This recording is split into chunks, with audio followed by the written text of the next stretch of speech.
Assalamualaikum warahmatullahi wabarakatuh.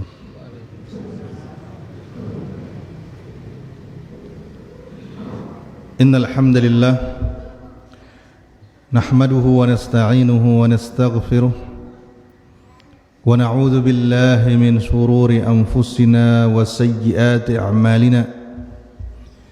May yahdihillahu fala mudilla lahu wa may yudlil fala hadiya lahu.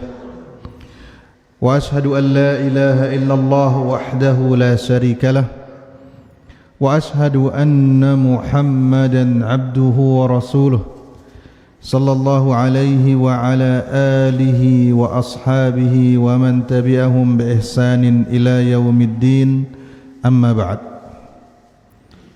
Hadirin rahmati Allah, kesempatan niki insyaallah kita akan manfaatkan untuk mengulangi nasihat yang disampaikan oleh Syekhul Islam Ats-Tsani Ibnu Qayyim Al-Jauziyah rahimahullahu taala dalam surat beliau yang beliau kirimkan kepada salah seorang sahabat beliau rahimahullah. Dan kita akan mengambil satu pembahasan, dan pembahasan niki sudah berapa kali tiang sampaikan, namun karena di sini tiang diminta untuk menyampaikan dan mengingatkan tentang masalah salat, maka kita ulangi lagi insyaallah apa yang disampaikan oleh Ibnu Qayyim Al-Jauziyah rahimahullahu taala niki. Hadirin rahmati Allah, sebagaimana kita tahu Rasulullah sallallahu alaihi wasallam sebagai hamba Allah yang paling mengenal Allah, paling berilmu, paling bertakwa, paling rajin beribadah, maka pandangan beliau tentang dunia, pandangan beliau tentang hidup jelas jauh berbeda dengan kita. Kalau kita ditanya apa yang pelungguh paling sukai di dunia ini, jawaban kita akan berbeda-beda. Tiang ingat dulu ketika salah satu ustadz kita, Ustadz Abdullah Maududi, ya? Ustadz Abdullah Maududi hafizahullah ta'ala, beliau bertanya kepada jamaah kita di Ampenan, di Masjid Al-Hidayah Ampenan, sebagai pembuka kajian. Beliau mengatakan, jamaah, yang antum tahu yang paling indah itu apa? Ada yang jawab senggigi, ada yang jawab apa lagi? Gili-gili itu, gili ini, gili itu. Ya kan, orang Ampenan itu yang ditahu. Maka setelah mereka menjawab dan Ustadz mendengarkan, Ustadz mengatakan subhanallah. Dan beliau mulai berkaca-kaca matanya.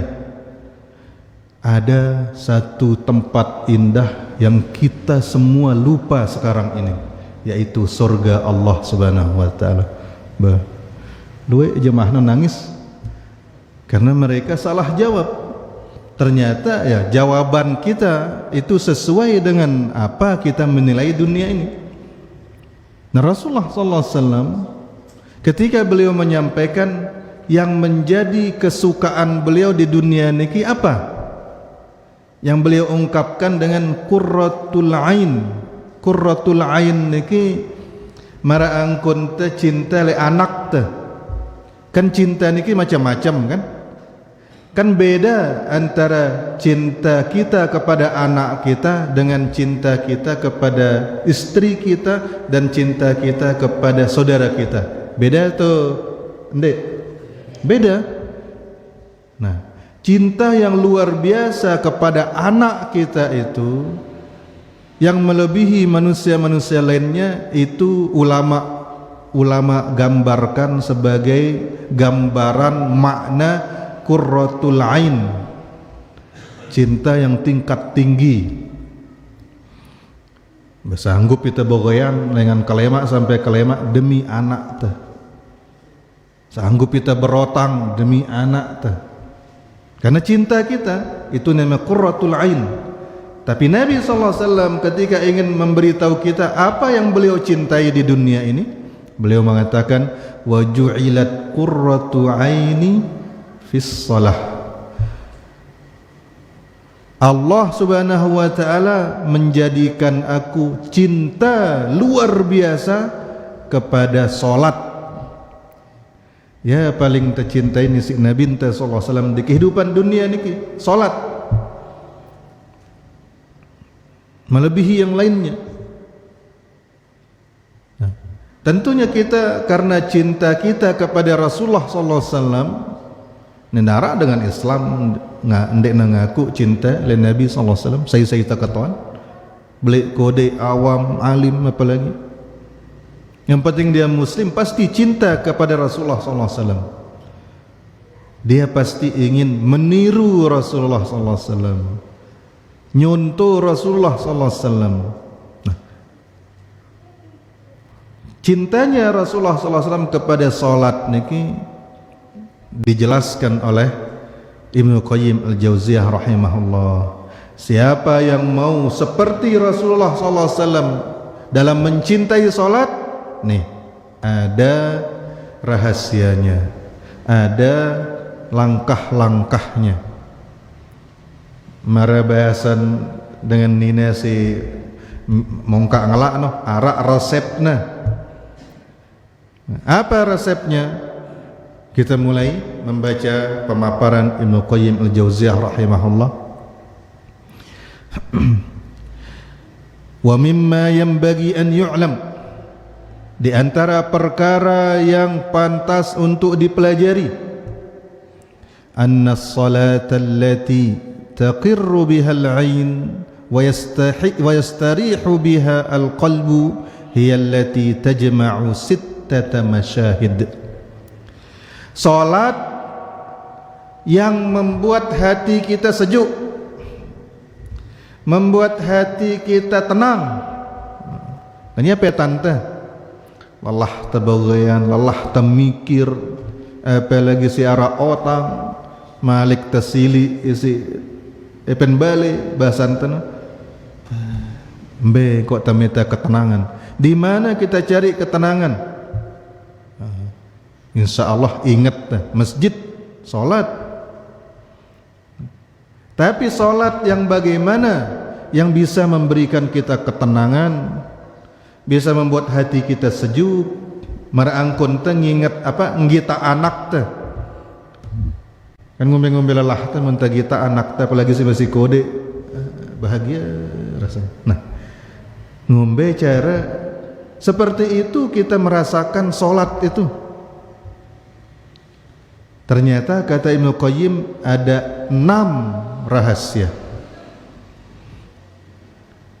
Ya, kalau kita tidak bisa menyelesaikan yang 6 ini, PR kita insyaallah di lain waktu kita lengkapi. Kemudian beliau mulai menjelaskan satu persatu 6 perkara. Kalau kita praktekkan, kita akan bisa menikmati salat, tenang dalam salat, bahagia dalam salat. Al-mashhadul awwalu al-ikhlas. Pasti wah. Jurus pertama ikhlas. Perkara pertama dari 6 perkara niki adalah ikhlas. Qala wa huwa an yakuna al-hamilu 'alayha wad-da'i ilaiha raghbatul 'abdi fillah wa mahabbatuhu lahu wa talabu mardatihi wal qurba minhu wat tawaddud ilaihi wa imtithal amrihi.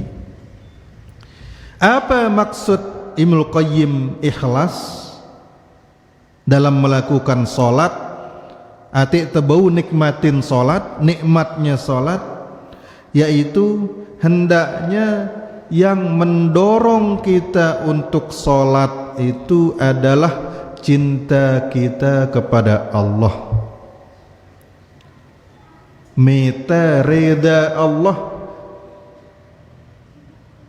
agar kita dekat kepada Allah. dan untuk menjalankan perintah Allah. Si terakhir nih mudah deh, kan dah sholat, ya Allah nyuruh kita, nah, berarti jalanan perintah Allah, menjalankan perintah Allah.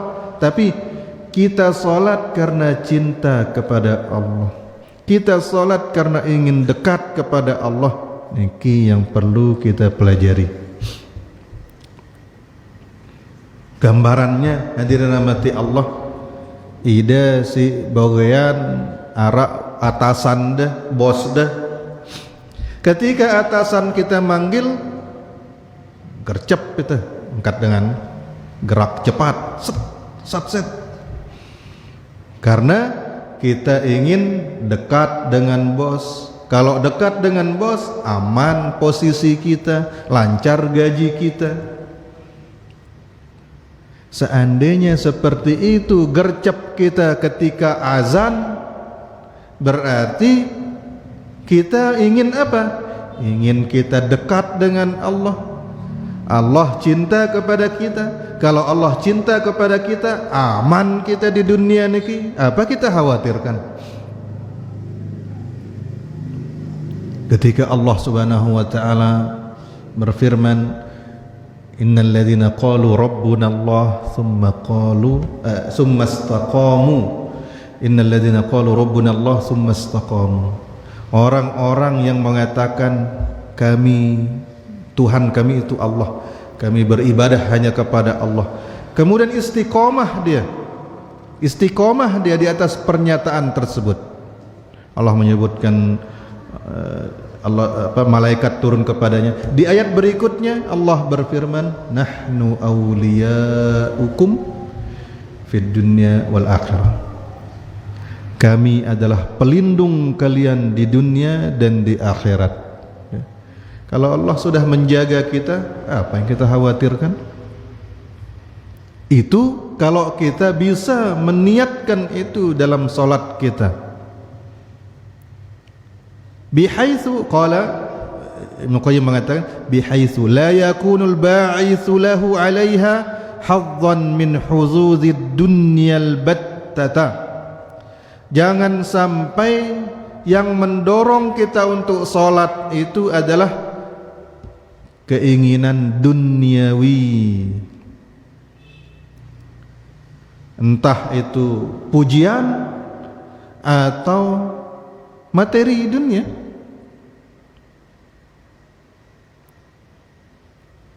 Rajin taik tiba masjid, ya petan teh ini tidak ikhlas kepada Allah Subhanahu wa taala, cari muka makhluk.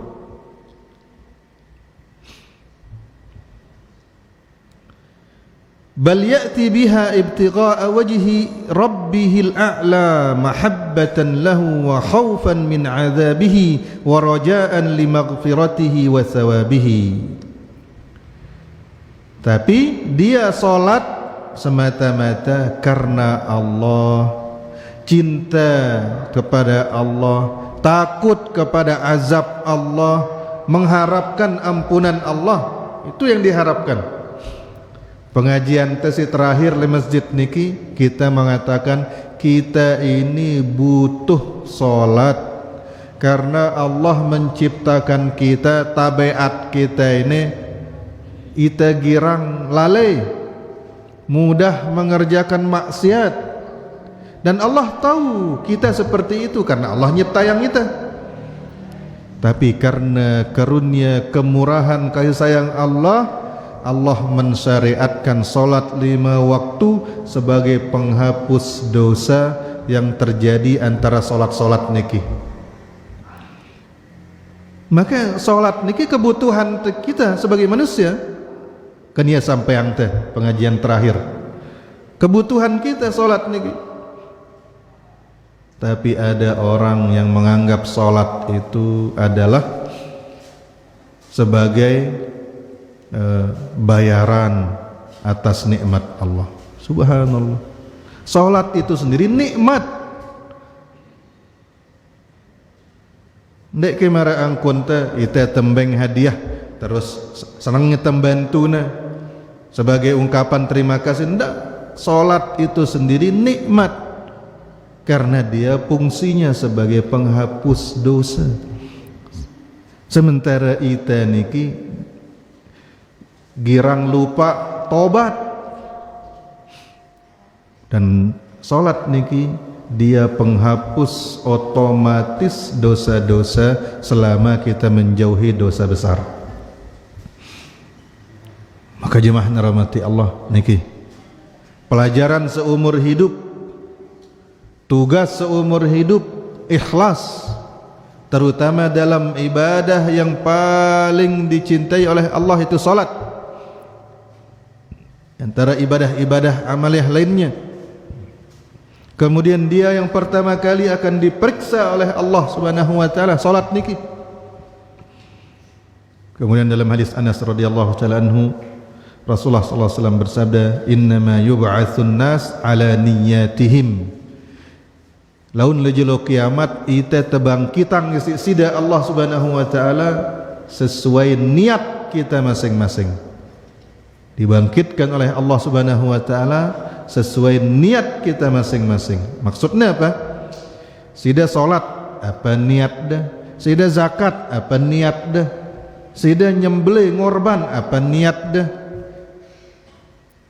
Meskipun ibadahnya sama, tapi beda hasilnya, tergantung niatnya. Maka ya, kita berusaha belajar ikhlas niki, jemaah rahmati Allah. Dan di antara cara kita belajar ikhlas sebagaimana dinasihatkan oleh guru-guru kita, masyayikh kita, yaitu mempraktekkan hadis Utsman bin Affan radhiyallahu taala anhu yang muttafaqun alaih, latih diri tak ikhlas, yaitu sabda Nabi sallallahu alaihi wasallam, man tawaddaa nahwa wudu'i hadza thumma shalla rak'ataini la yuhadditsu fihi ma nafsahu ghufira lahu ma taqaddama min dhanbihi. Siapa yang wudu seperti wuduku ini, berarti kita belajar cara wudu Nabi sallallahu alaihi wasallam. Kemudian selesai wudu dia solat 2 rakaat, dek nula mikirang dunia wah, tentu dia membaca, berzikir, memuji Allah, takbir, tasbih, tahmid, kemudian berdoa, maka Allah akan ampuni dosanya yang sudah lewat. Pira tahun tak hidup, misalnya 50 tahun sudah kita hidup di dunia niki, lalu kita bisa mempraktekkan hadis niki, dosa 50 tahun itu, puluhan tahun itu akan diampuni oleh, dihapus oleh Allah Subhanahu wa taala. Mudah ke? Perlu belajar. Tadi misalnya ba'diyah maghrib, kita belajar praktek hadis niki, salat 2 rakaat tanpa mikirang dunia. Kurang, pira kurang nah, belum enggak 20% ruana nginget akhirat nah. Bareh ada kesempatan malik, ulangi lagi 2 rakaat, belajar, meningkat, belajar, meningkat, belajar sampai bisa. Sebagian ulama salaf kita mengatakan, kabattu as-salah 40 sanah summa tana'amtu biha, kabattu as-salah 20 sanah summa tana'amtu biha 20 sanah. Tiang capek rasanya salat, ndak bisa menikmati salat niki 20 tahun. Tapi setelah 20 tahun membiasakan diri, tiang akhirnya bisa menikmati salat. 20 tahun belajar. Maka kita perlu praktek niki. Salat setelah wudu, kemudian belajar untuk ingat akhirat, pahala dari Allah Subhanahu wa taala. Niki perkara yang pertama. Qala rahimahullah, al-mashhadu tsani mashhadu sidqi wan nushi.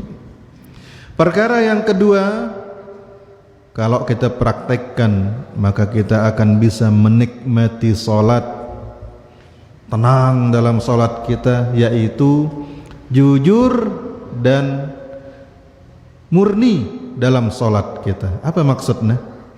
Wa huwa an yufarrigha qalbahu lillahi fiha. Ketika dia mengatakan Allahu Akbar, dia sudah masuk di dalam salat, dan salat ini lillahi ta'ala, maka yang dia ingat hanya Allah. Wa yastafrig qalbahu wa yastafrig juhdahu fi iqbalihi fiha 'ala Allah. Berusaha dia fokus, konsentrasi, fokus bahwa dia sedang menghadap Allah.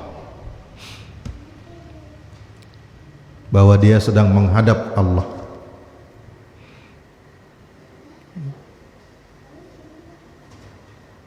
Ya, gambarannya seperti tadi kita bilang, seseorang menghadap atasannya. Atasannya bilang, menghadap saya ingin menyampaikan instruksi. Dengarkan. Pasti konsentrasi, ndak sampai arak terliwat, koma titik ndak narak liwat. Karena ini big boss nih. Nah, ini bukan big boss atau big boss, tapi ini Allah Subhanahu wa taala di hadapan kita, kita sedang menghadap Allah, maka harus kita berusaha fokus.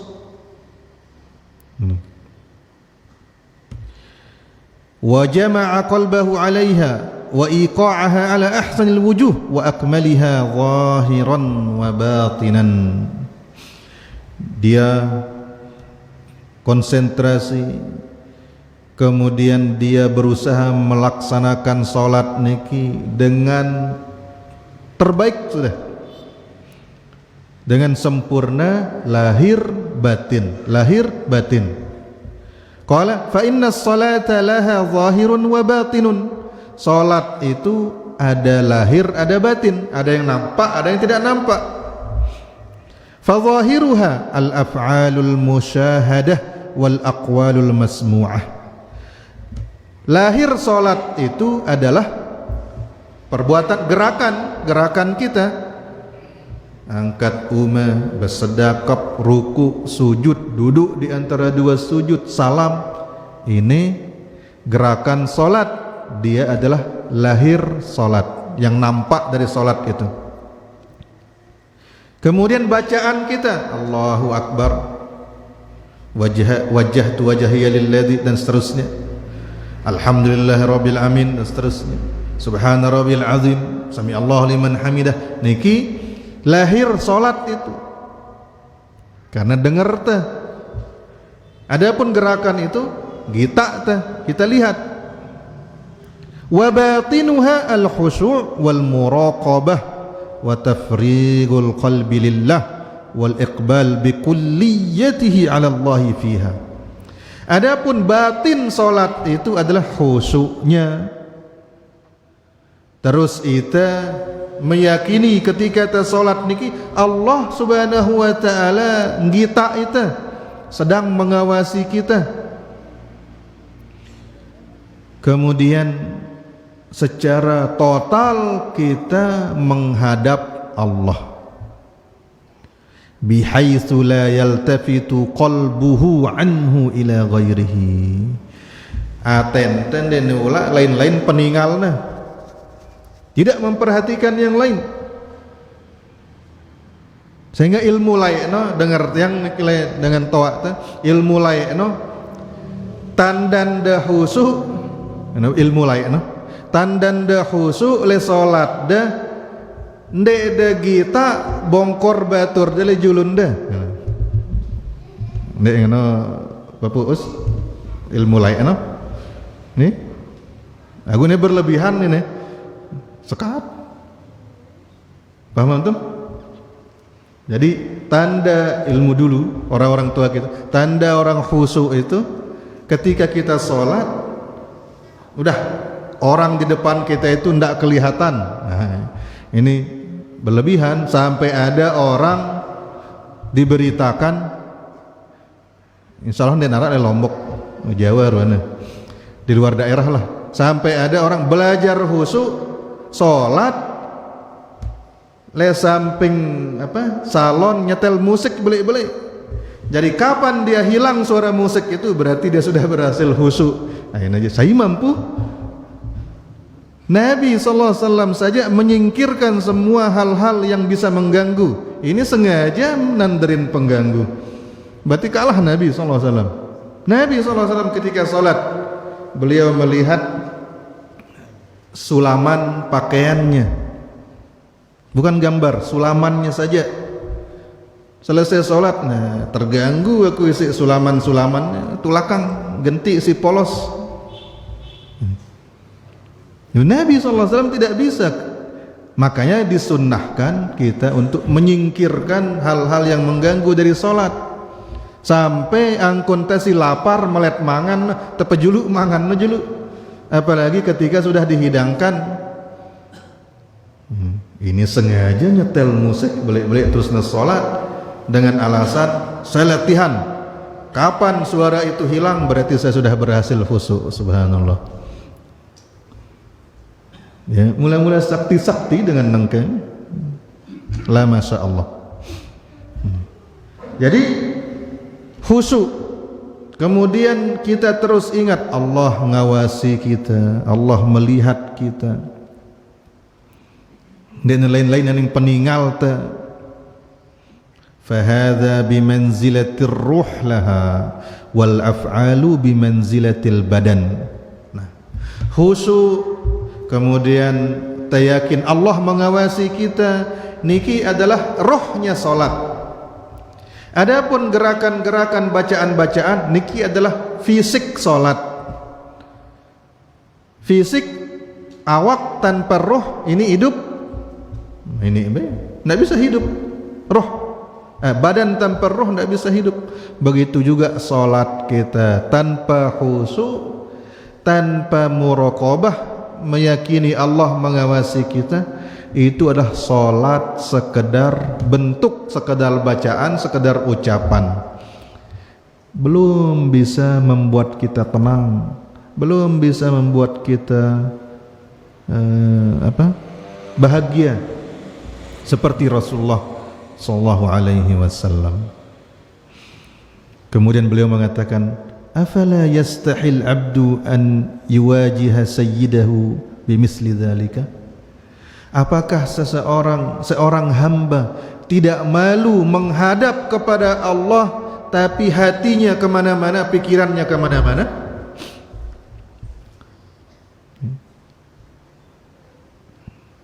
Nengke dengar raus kanca ustad dah misalnya lagu HP ini dah jauh dah.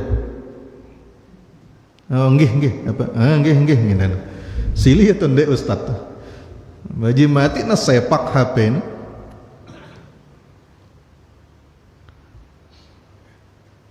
Bisa kita bayangkan bagaimana murkanya Allah kepada hamba yang badannya menghadap kiblat tapi pikirannya kemana-mana. Ini pelecehan. Dan yang kita lecehkan bukan siapa-siapa, Allah Rabbul Alamin.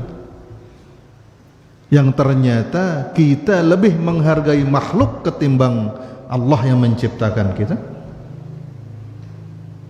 Jemaah rahmati Allah.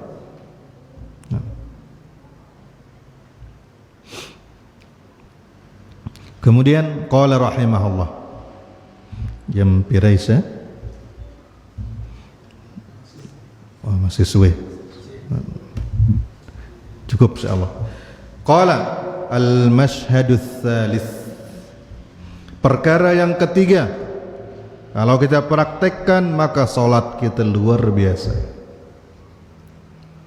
Dan sekali lagi jemaah rahmati Allah, perkara-perkara yang disebutkan niki perlu kita latih diri kita terus setiap kita salat. Sama seperti ilmu apa saja. kita ulangi, kita latih, jadi ahlinya kita. Perkara yang ketiga, masyhadul mutaba'ah wal iqtida'. Nyontoh salat Nabi sallallahu alaihi wasallam, mengikuti tata cara salat Nabi sallallahu alaihi wasallam. Wa huwa an yahris kullal hirs 'ala al-iqtida' fi salatihi bin Nabi sallallahu alaihi wasallam wa yusalli kama kana yusalli sallallahu alaihi wasallam. Yaitu semangat, luar biasa semangat mengikuti tata cara salat Nabi sallallahu alaihi wasallam, karena ini adalah perintah Nabi sallallahu alaihi wasallam. Sebagaimana dalam hadis yang terkenal, wa sallu kama raaitumuni usalli. Salatlah kalian sebagaimana kalian melihat aku salat. Arak dengan berjorak, entah dia main-main atau apa mungkin maksudnya. Hadis ini bisa gak kita praktekkan sekarang, sementara Nabi ndak tahu hanggitakna mun bicara tentang salat marangkun tanggitak Nabi. Ini berjorak. Bukankah sahabat melihat Nabi sallallahu alaihi wasallam? Kemudian sahabat niki manusia paling amanah dalam menyampaikan ilmu, tidak perlu diragukan. Ndak tulak berkatakan saya amanah, ndak perlu, yang penting dia sahabat aman. Kemudian turun ke tabi'ut tabi'in terus sampai zaman Imam Bukhari, Imam Muslim, Abu Daud, Tirmidzi, Nasa'i, Ibnu Majah. Kemudian selain mereka banyak Ad-Darimi, dan sebelumnya Imam Ahmad, Imam Malik ngeriwayatan sifat salat Nabi sallallahu alaihi wasallam. Kemudian dibukukan secara khusus oleh para ulama-ulama fikih, dibuat disusun ulang. Ini rukun salat, ini wajib salat, ini sunnah salat, ini pembatal salat. Tuduh dia salat seperti melihat salat Nabi sallallahu alaihi wasallam. Karena Nabi sallallahu alaihi wasallam sengaja naik ke atas mimbar untuk mencontohkan salat yang betul. Itu kita pelajari jemaah rahmati Allah. Wa yu'rid qala wa yu'rid amma ahdatsan nasu fis shalah. Dia tinggalkan perkara-perkara baru yang dibuat-buat oleh orang-orang dalam salat. Minaz ziyadati wan nuqsan, baik itu tambahan ataupun pengurangan. Ada yang jelas-jelas menyelisihi dalil, ada yang tidak ada dalilnya, berarti itu tambahan. Mau menyelisihi dalil berarti pelanggaran. Makanya kita perlu mempelajari salat niki secara teliti. Masalah niat misalnya, ulama-ulama belakangan dari kalangan Syafi'iyah dan Hanabilah, mereka mengatakan sunnah melafalkan niat. Kemudian orang-orang sebagian gulu berlebihan mengatakan harus lafalan niat. Sementara yang tahu para ulama yang berpendapat seperti itu, mereka hanya sebatas sunnah dan wajib, bukan syarat sah salat. Lalu orang sekarang sampai menganggap melafalkan niat itu syarat sah salat. Nah, kita tanyakan apa dalilnya? Kita tidak bisa mengatakan ulama nyebutang kita ini, masa ulama ngajar kita salah. Kata-kata niki adalah kalimatu haqqin urida bihi batil, ucapan yang bisa dibenarkan tapi tujuannya adalah kebatilan. Betul, ulama tidak mungkin mengajar kita salah, tapi apakah ulama itu hanya itu-itu saja? Ulama itu apakah itu-itu saja? Misalnya di kalangan Syafi'iyah An-Nawawi rahimahullahu taala, meskipun yang tiang tahu dalam Al-Majmu' Syarah Muhadzab beliau kesimpulannya yang tiang pahami bahwa beliau berpendapat melafalkan niat itu sekedar penguat, bukan syarat sah. Tapi katakanlah Imam Nawawi mewajibkan pelafalan niat, tapi apakah An-Nawawi saja ulama kita? Ini pertanyaan yang harus dijawab. Kalau jawabannya tidak, berarti kita harus bisa mempelajari apa yang disampaikan ulama-ulama yang lain selain An-Nawawi rahimahullahu ta'ala. Apa penjelasan ulama yang lain selain An-Nawawi? Kan banyak. Sementara ulama ini juga manusia biasa, bisa salah menyimpulkan. Cuma kelebihannya mereka itu kalau salah dimaafkan oleh Allah Subhanahu wa taala. Nah, kita ini sendiri terjadi ulama, apa uzur talajulun Allah? Imam Nawawi, Imam Syafi'i ada uzurnya di hadapan Allah karena mereka punya ilmu alat untuk berijtihad. Lah ita apa uzur talajulun Allah kah? Ya Allah, ketika Allah bertanya kepada kita nanti, Madza ajabtumul mursalin? Apa jawaban anda ketika dia tejak ide si para nabi dan rasul turut aku? Apa praktek dah? Kan dia tahu lakak lajul kiamat. Imam Syafi'i turut kaji, ya Allah. Apa uzur dah? Imam Syafi'i nanti akan ditanya, tapi dia dapat uzur.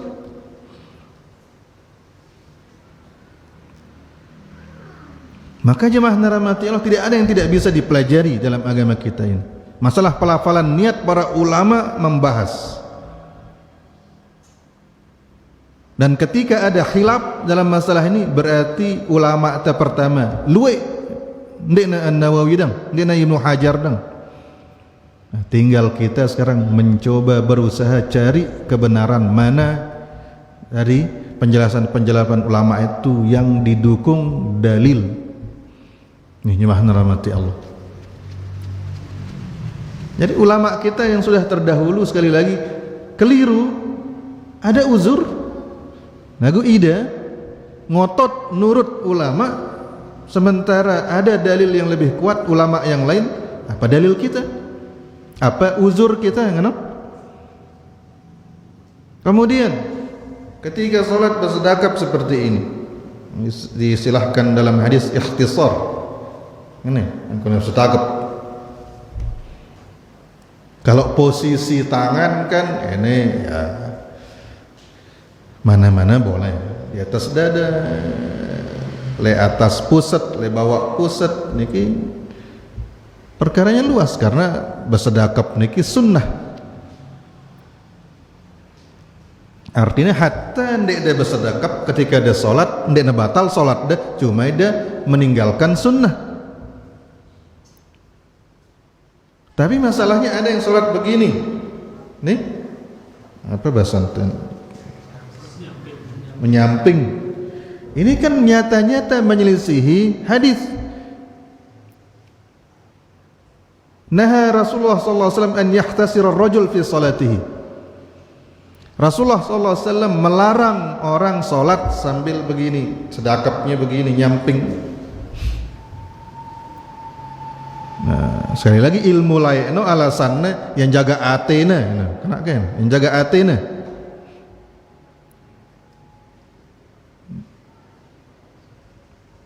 Aisyah mengatakan wadzalika salatul yahud dalam Sahih Bukhari. Salat seperti ini itu adalah salatnya orang Yahudi.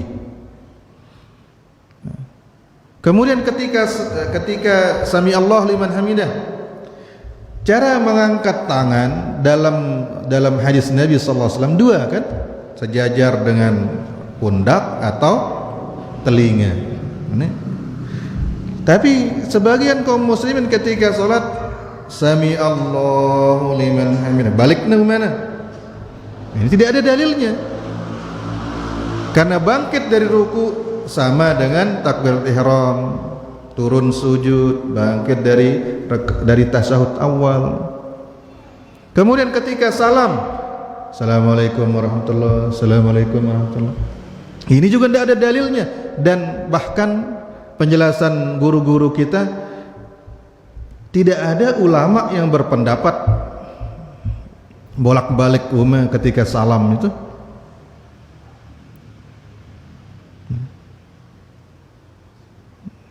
Maka hal-hal seperti ini kita hati-hati, ya menghalangi kita menikmati solat. Jemaah rahmati Allah, rajin te solat, taik masjid, ternyata tidak ada pengaruhnya dalam hidup kita. Karena apa? Solat kita tidak betul-betul berusaha mengikuti tata cara solatnya Rasulullah sallallahu alaihi wasallam. Qala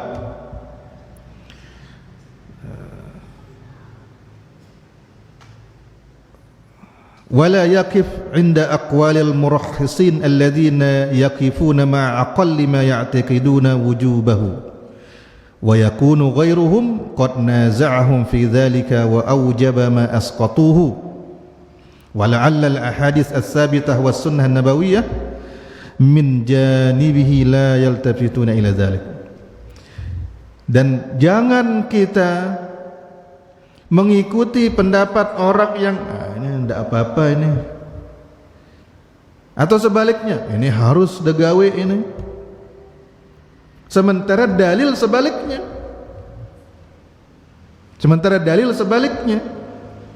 Maka ini kita hati-hati. Jadi yang kita ikuti itu adalah dalil. Jemaah rahmati Allah. Dan orang-orang mengkritik kita dakwah sunnah niki, orang-orang salafi ini, wahabi ini, dalil, ikut dalil. Yang dia tahu dalil ke ulama-ulama kami. Subhanallah, marangkat yang baru ulama dang ke ulama. Lengan zaman sahabat sampai makin pira ulama. Ketika kita mengatakan pendapat ini dalilnya lemah atau menyelisihi dalil, pasti kita mengikuti pendapat ulama yang lain yang lebih tepat dalilnya. Kalau tidak ada pendahulu kita, ini dicurigai agama kita. Sebagaimana kata ulama salaf kita, iyyaka wa mas'alah laisa laka fiha imam. Jangan sampai engkau memiliki pendapat tidak ada pendahulumu dalam pendapat tersebut. Ini bahaya.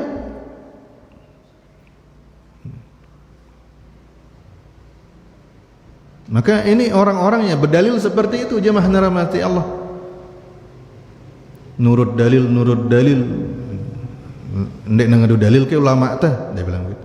Ya masalahnya ida kurang rekreasi. Enggak ino dang tahu ada ulama, ino masalah.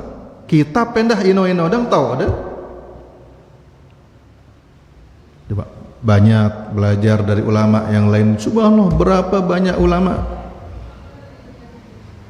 Sehingga ulama kita ketika kita pelajari dalam masalah fikih, ini ijma', ini pendapat jumhur, ini pendapat yang kuat, itu kan berarti ulama kita banyak.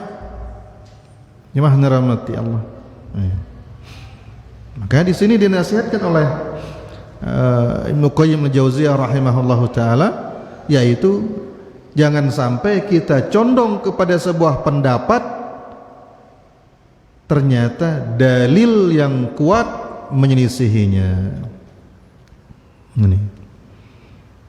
Sehingga nanti ketika kita berhadapan dengan Allah Subhanahu wa taala, sebagaimana firman Allah Subhanahu wa taala dalam surat Al-A'raf ayat 6, falanas'alanna alladhina ursila ilaihim walanas'alanna al-mursalin. Kami pasti akan bertanya kepada umat-umat para nabi ini, dan kami pasti akan bertanya kepada nabi dan rasul. Kita umat Nabi Muhammad sallallahu alaihi wasallam. Jadi Allah Subhanahu wa taala menurut ayat niki, Allah akan bertanya kepada nabi kita Muhammad sallallahu alaihi wasallam, wahai Muhammad, wah sampeang deke. Terus itu sejari umat Nabi Muhammad, pertanyaannya apa jawaban dah ketika nadakwahin ni desi Muhammad sallallahu alaihi wasallam? Itu pertanyaannya, masing-masing ada jawabannya. Ini dia, jemaah Ramadan. Bisa masuk waktu? Masih? Masih. Kemudian maka jemaah rahmati Allah,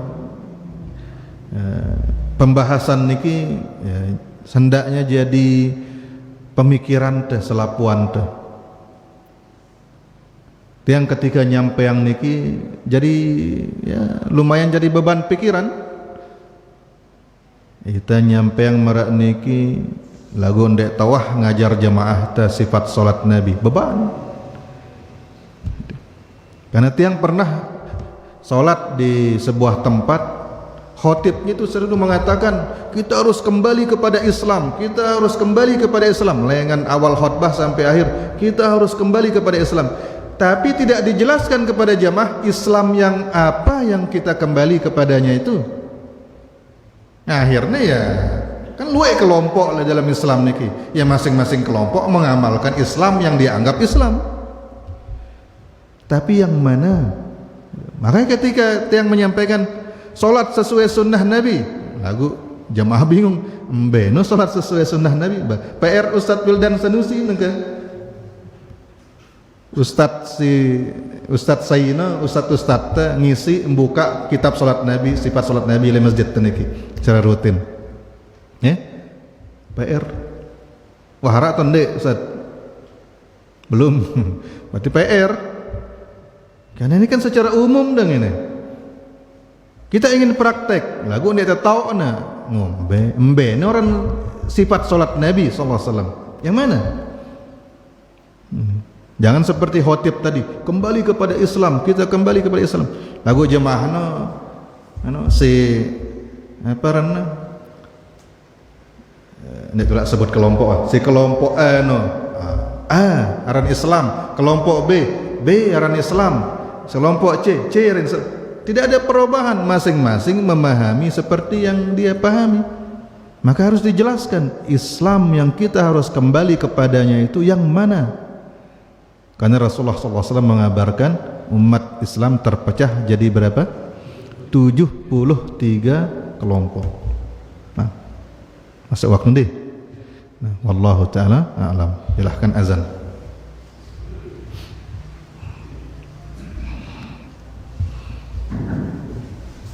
Allahu Akbar, Allahu Akbar, Allah.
Allahu Akbar, Allahu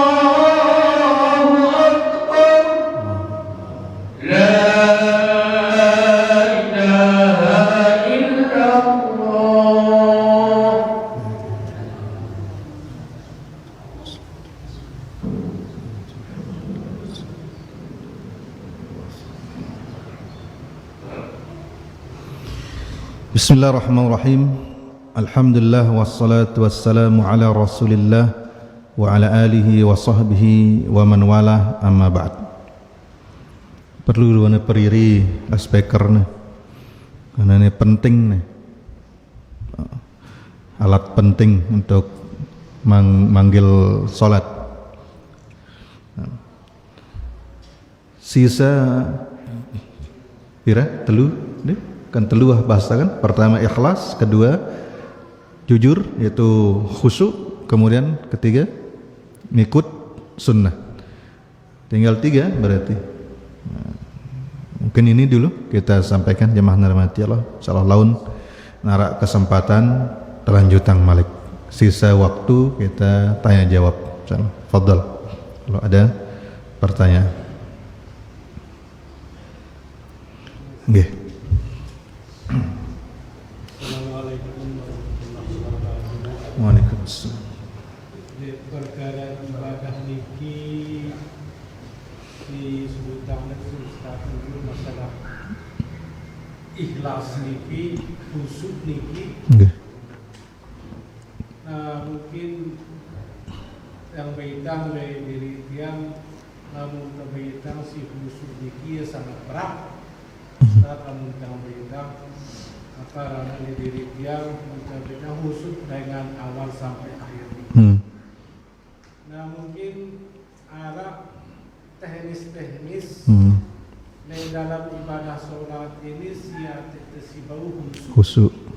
Nah divisi pertama kita Okay. teknis-teknis, si kedua khusyuk si embes terima si Allah karena dia bau si khusyuk dengan awal sampai akhir ini. Okay. Sedangkan sahabat doang dia bau si khusyuk dari awal sampai akhir ini. Okay.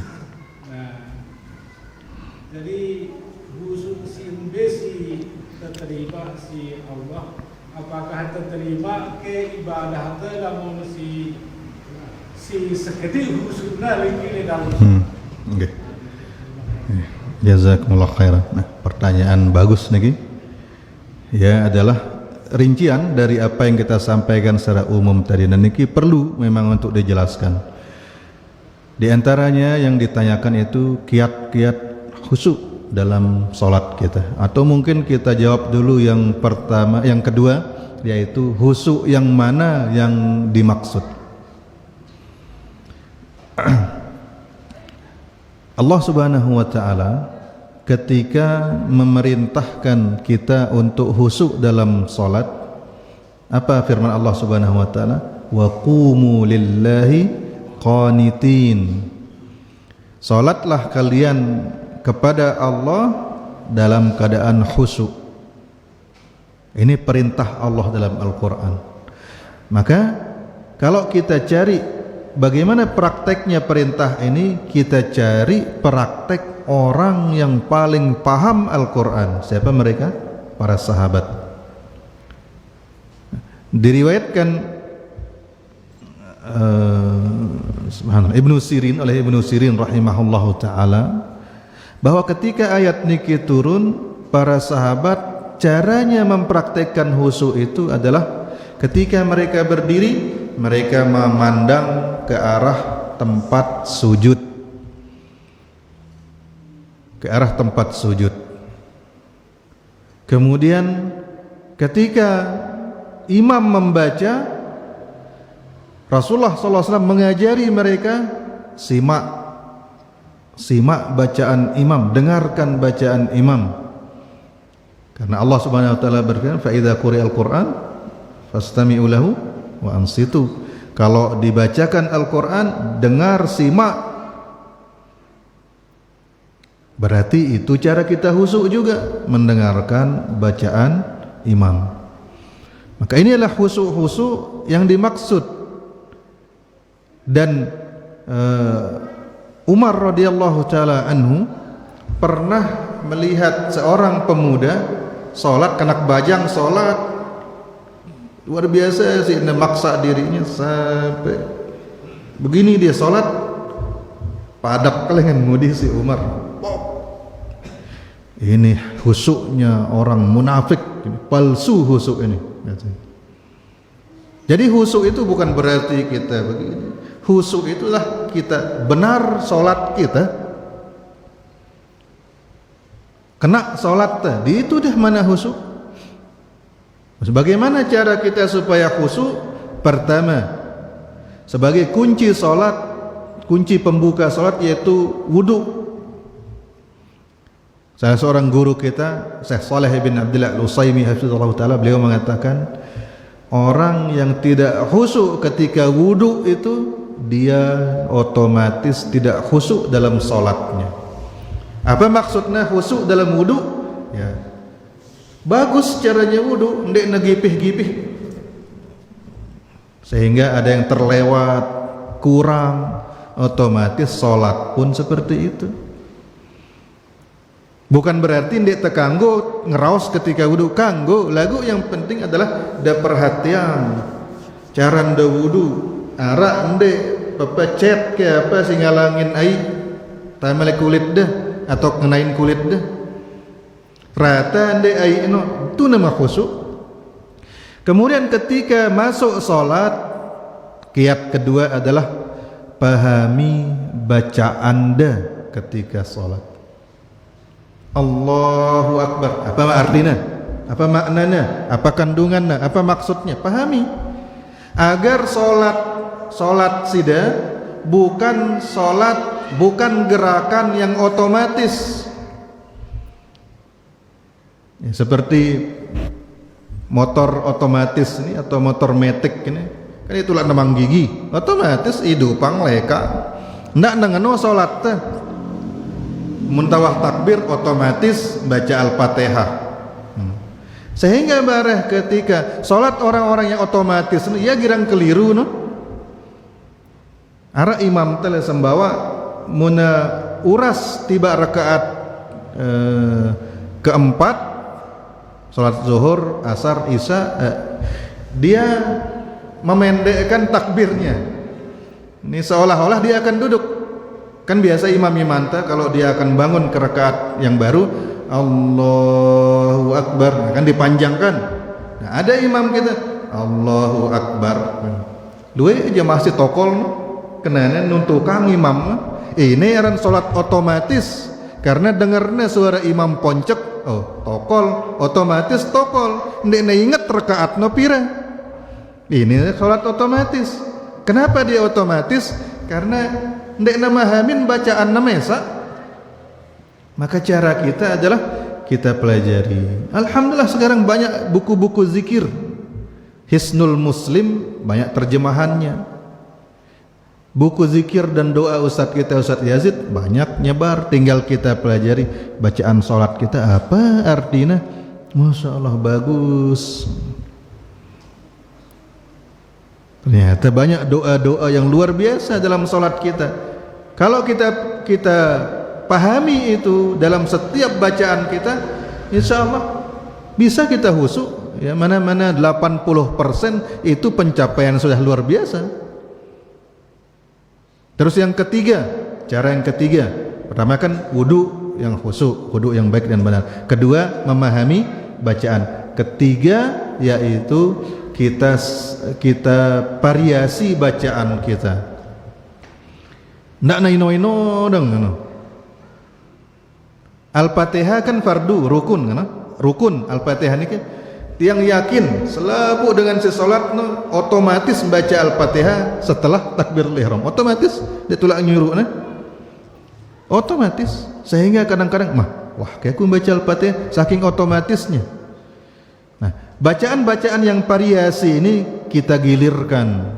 Itu cara kita supaya kita khusyuk. Ini. Begitu juga zikir setelah sholat. Zikir setelah sholat kan banyak hitungannya. Kan di? Telung dasa telu, telung dasa empat, 10, solas, selai. Kan? Nah, tagilirang ini insyaallah khusyuk itu zikir. Ndek ta uman tadang ngene lagu. Baru asene ya, in dalam aten teh. No. Mate jam ini in dalam lagu uman teh ngene. Nah, ini zikir yang tidak khusyuk. Tapi kalau kita gilirkan jumlahnya insya Allah fokus kita. Karena kita menghitung. Apalagi cara yang ditarjih oleh sebagian ulama kita dan sebagian ustadz kita seperti ini butuh konsentrasi tinggi ini Ki, biar tepat hitungannya. Beda dengan yang begini. Maka niki mudah-mudahan bisa jadi trik supaya kita bisa menjadi metode supaya kita bisa khusyuk tadi. Dan intinya adalah kita sholat seperti sholatnya Rasulullah sallallahu alaihi wasallam. Wallahu taala a'lam. Ada lagi? Perlu jawaban? Nggih. Fadhol. Ya. Pertama tentang sholat tak khusyuk sama dengan pertanyaan sama tadi. Sebelum kita membaca ayat itu kan kita membaca auzubillahi minasyaitonir rajim saja. Seperti itu beri orang yang tertutup kan. Tetapi tetap aja setan ini bisa menggoda kita kan walaupun kita membaca auzubillahi minasyaitonir rajim. Ya. Walaupun kita menunggah ini juga tetap aja kita bisa tergoda kan. Nah, apakah auzubillahi minasyaitonir rajim ini dia tidak membankan sampai bisa kita tergoda oleh setan bisa? Nah, ya. Maaf, kita ngingat masa lalu. Pepadu je layak ndi? Hah? Pepadu je layak kan? Atau sampai nengka? Sampai nengka? Nah, apa jurus dah? Apa paduang dah jurus? Arak ke keahlian dah bela diri? Darak? Hah? Angkun dah, maaf sekali lagi, maaf. Angkun dah layak girang silat itu masih kode-kode layak selapuk musuh ke bau rebang dah. Atau ida sekali-kali dua rebak. Kadang ida rebak. Ya seperti itu juga istiazah itu. Tergantung kita singa duangna. Semakin kuat sadun tali Allah Subhanahu wa taala semakin mandi istiazah niki. Seperti itu, kuatan musunda artinya ya kuatan setan no. Lemah pertahanan dah. Ya seperti itulah gambarannya.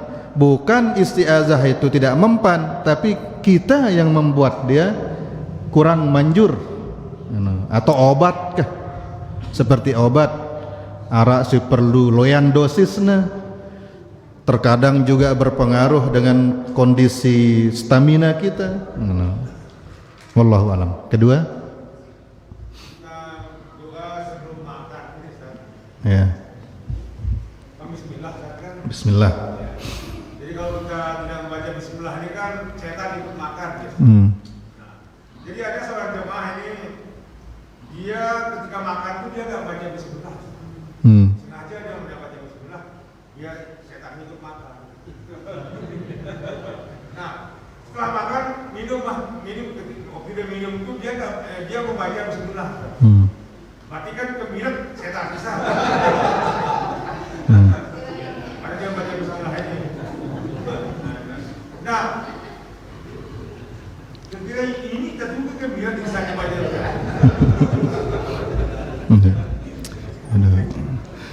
Bejorak jamaah ini aja. Ya, kita jawab. Ate jera bejorak.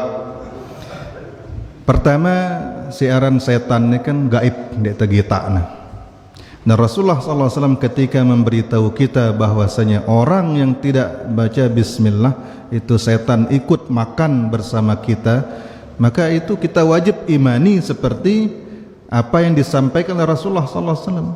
Karena muntah ngadu akal-akalan kembilat kayak di pan ite besang nasi nonde ente misalnya nyuap kita sekali ke setan suap ide malik berkurang atau ndek kan ndek nyuap dua kali kah giliran dah setan kan ndek nengano karena ita sendiri si nyata si gita ta mangan besang nasi jangan ini berarti inilah perkara gaib yang kita wajib imani seperti apa yang dikabarkan oleh Rasulullah SAW. Jangan kita detailkan seperti itu.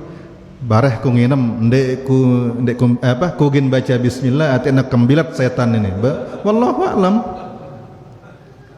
Ita lain nih ketika lain ita nau jin nino ngaken tolang tolo ita tolang manuk le piring tolo ita selemari ita bersedekah le jin cerita lalu kan dia berkurang tolang ini juluan pegangan besangna tapi ya seperti itu kata Nabi SAW ketika beliau melarang kita istinja dengan tulang atau kotoran hewan karena itu adalah makanan saudara kalian dari kalangan jin ya kita harus imani gitu. Jadi ya jawabannya seperti tadi orang seperti itu dia jelas berlipat pasalnya si ketua nang deberu pertama ya mina syariat jadi pejorayan ini jangan dibiasakan kedua dia menyelisihi sunnah dia jelas-jelas milih sunnah ini